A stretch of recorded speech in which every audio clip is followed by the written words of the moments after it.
haasteita varmaan Karstulassa paikkakunnan pieni koko ja täällä on kohtuullisen vähän kuitenkin asukkaita.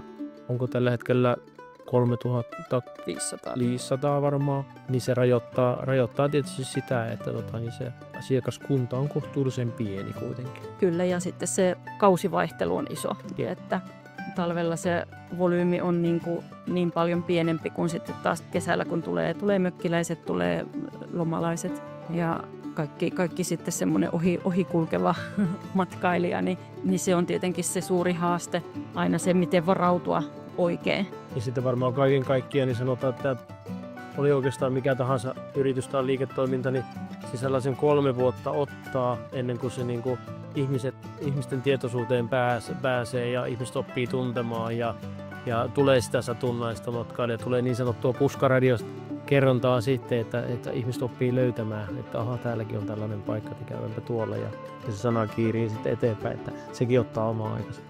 No joo, onhan se muuttunut siitä alkuvuosista huomattavan paljon, miten niin kuin tavallaan paikkakuntalaiset ja lähialueen ihmiset osaa niin kuin tavallaan. Kyllä mä niin kuin sanon, että me on tavallaan niin kuin luotu uusi kulttuuri tänne.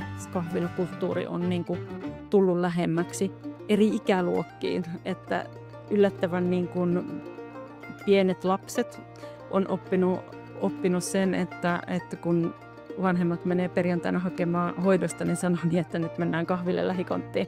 Että tavallaan niin kuin, että se tulee jo sieltä pienestä, niin kuin, että on niin kuin opittu käymään kahvilassa. Ja sehän on ihan mahtavaa, koska sieltä kasvaa sukupolvi, jolle se on jo sit tuttua. Ja sitten toisaalta niin kuin meillä käy niin kuin työyhteisöjä, ystäviä, käy eläkeläisiä, hyvin niin kuin eri ikäluokissa, hyvin erilaisia niin kuin kompanoja sillä tavalla, että onhan se niin kuin ihan hurjasti muuttunut tämän 5 vuoden aikana. Ja se varmaan ihmisissäkin on se muutos tapahtunut, että kun ennen käytiin niin kuin enempi kyläilemässä toisten luona. Nyt tuntuu siltä, että nimenomaan kutsutaan se ystävä tänne ja tavataan täällä, että on jo muuttunut kulttuuri erilaiseksi. Niin maalla oli niin kuin pidempään varmaan hyvin tavallista se, niin kuin, että kutsutaan vieraita kotiin, mutta että ehkä niin kuin siihenkin on tullut niin kuin muutos hiljalleen täällä, että niin kuin ei tarvitse niin stressata siitä, että onko kotona siistiä ja onko mulla mitään tarjottavaa, että on niin kuin helpompi tulla tämmöiselle niin kuin puolueettomalle maaperälle, niin sitten voi vaan keskittyä siihen yhdessäoloon.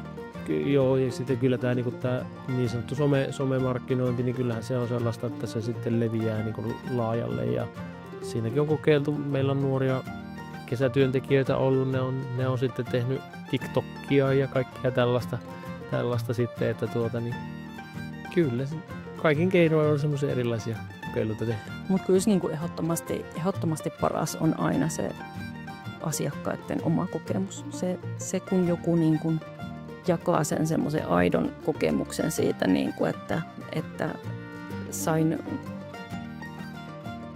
sain hyvää palvelua tai tuotteen, josta niin kuin jäi jälki, että siinä oli jotakin niin kuin erityistä ja se sen jakaa, niin ei se niin kuin sellaista markkinointia oikeastaan mitenkään muuten pysty tekemään, että se on niin aitoa.